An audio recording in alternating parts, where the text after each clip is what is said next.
Wayanad bank നിയമന തട്ടിപ്പിൽ കോൺഗ്രസ് നേതാക്കൾക്കെതിരെ വീണ്ടും ഗുരുതര ആരോപണം. കെപിസിസി എക്സിക്യൂട്ടീവ് അംഗം കെ.എൽ. പൗലോസ് പണം തട്ടിയതായി ബത്തേരി പോലീസിൽ പരാതി. ബാങ്ക് നിയമനത്തിനായി 12 ലക്ഷം നൽകിയെന്നാണ് പുൽപ്പള്ളി സ്വദേശി സനു രാജപ്പന്റെ പരാതി. പാടിച്ചിറ സഹകരണ ബാങ്കിൽ ജോലി നൽകാമെന്ന് പറഞ്ഞായിരുന്നു പണം തട്ടിയത്. സാനിയോ മനോമി നൽകും കൂടുതൽ വിവരങ്ങൾ. Good evening Sanio മനോമി.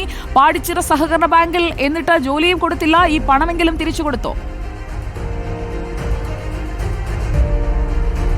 തിരിച്ചു കൊടുത്തില്ല എന്നുള്ളതാണ് സുജയ നമുക്ക് മനസ്സിലാക്കാനാവുന്നത്. ഈ കുറിപ്പിൽ, അതായത് ബത്തേരി ഡിവൈഎസ്പിക്കാണ് സനു രാജപ്പൻ പരാതി നൽകിയിരിക്കുന്നത്. ആ പരാതിയിൽ പറയുന്നത് താൻ കെ.എൽ. പൗലോസിന്റെ തന്നെ ബിനാമി എന്ന് കരുതുന്ന ആളോടും വായ്പ വാങ്ങിച്ച് വട്ടിപ്പലിശയ്ക്ക് വായ്പ വാങ്ങിച്ചു. കൂടുതൽ ആളുകളോട് ഇത്തരത്തിൽ വട്ടിപ്പലിശയ്ക്ക് വായ്പ വാങ്ങിച്ചാണ് ഈ 12 ലക്ഷം കൊടുക്കുന്ന സാഹചര്യം ഉണ്ടായത്.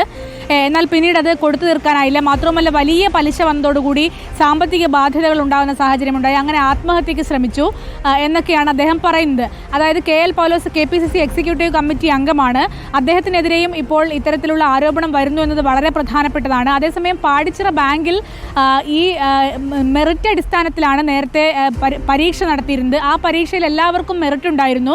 6 വരെ റാങ്കുള്ള ആളുകളെ നിയമിക്കാമെന്ന് പറഞ്ഞിരുന്നു. പക്ഷേ പിന്നീട് നിയമനാപേക്ഷയുമായി കെ.എൽ. പൗലോസിന്റെ വീട്ടിൽ ചെന്നപ്പോൾ റാങ്ക് മാത്രം ഉണ്ടായിട്ട് കാര്യമില്ല, മറ്റു ചിലത് കൂടി വേണമല്ലോ എന്ന് ചിരിച്ചുകൊണ്ട് പറഞ്ഞു എന്നൊക്കെയാണ് ഈ ഒരു പരാതിയിൽ അദ്ദേഹം പറയുന്നത്. ഏതായാലും ഇക്കാര്യങ്ങളൊക്കെ വിശദമാക്കിക്കൊണ്ടാണ് ഇപ്പോൾ ബത്തേരി ഡിവൈഎസ്പിക്ക് പരാതി നൽകിയിരിക്കുന്നത്. പരാതിയിൽ കേസെടുത്തിട്ടില്ല, ഈ വിഷയം പഠിക്കുകയാണെന്നാണ് ഡിവൈഎസ്പി പറയുന്നത്.